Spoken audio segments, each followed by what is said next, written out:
Okay guys, so in this video, we are going to look at MOSFETs and how to use them. If you are accustomed to using bipolar junction transistors in your projects, then you'll be amazed at what MOSFETs can do for you.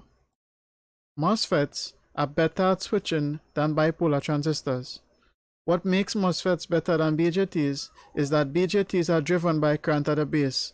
MOSFETs, however, use voltage which produces a field at the gate to perform switching. This gives MOSFETs much better electrical characteristics. Thanks to these better electrical characteristics, MOSFETs can be used for driving very high power loads such as this motor.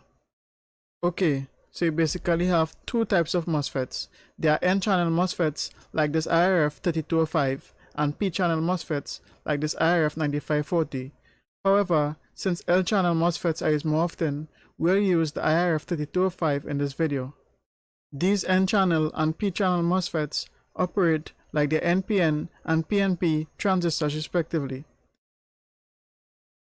So when we look at a MOSFET, we see that it has 3 pins just like a transistor. As a matter of fact, when you look closely at these 3 pins, we see that the MOSFET pins function exactly like a transistor. There's the gate pin, which functions like a transistor base, the drain pin, which functions like a transistor collector, and the source pin, which functions like the emitter. So if you want to use a MOSFET, as we see in the schematic diagram, all we need to do is place the load on the drain pin, and we have our switch connected to the gate and connect the source pin to ground. This seems normal enough, as this is the same configuration used to hook up our transistor to switch a load. However, if you look between your gate and drain pins, you'll observe a resistor and may wonder what it is doing there. We need this resistor to keep the gate at the MOSFET in a known state in case the gate is floating. This resistor also reduces parasitic oscillation. Essentially, it prevents bad stuff from happening to your circuit. To prevent other bad stuff from happening to your MOSFET, there is something else I should mention.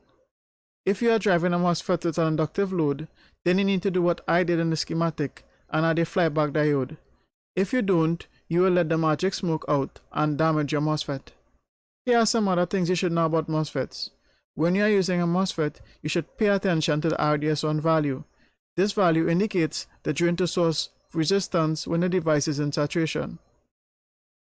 All you need to know about the RDS1 value is that a lower RDS1 value means less power is lost across the MOSFET.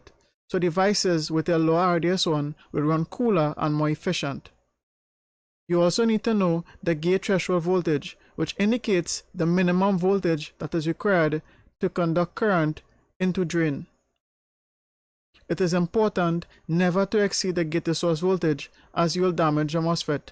For the IRF3205, this is plus or minus 20 volts. We must also never ever exceed the continuous source current or the gate to source breakdown voltage, as this will seriously let the magic smoke out. These characteristics make it seem like the MOSFET can handle a lot. I mean, the continuous source current is 110 amps and the gate to source breakdown voltage is 55 volts.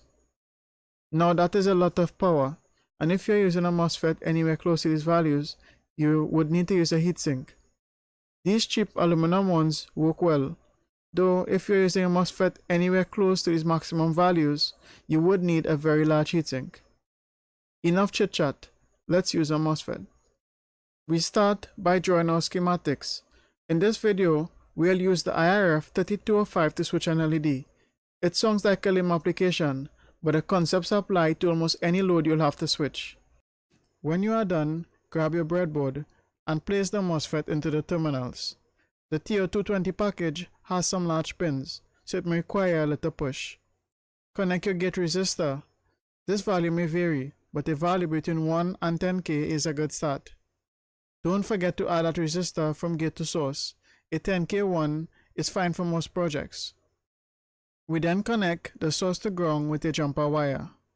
Then we connect our LED as a load to the drain pin. Remember, since the IRF3205 is an N-channel device, we can easily connect it as a low side switch. If we are using it as a high side switch, we would need to use a MOSFET driver, but that is a topic for another video. Finally, we connect the gate resistor to VCC and watch our LED working.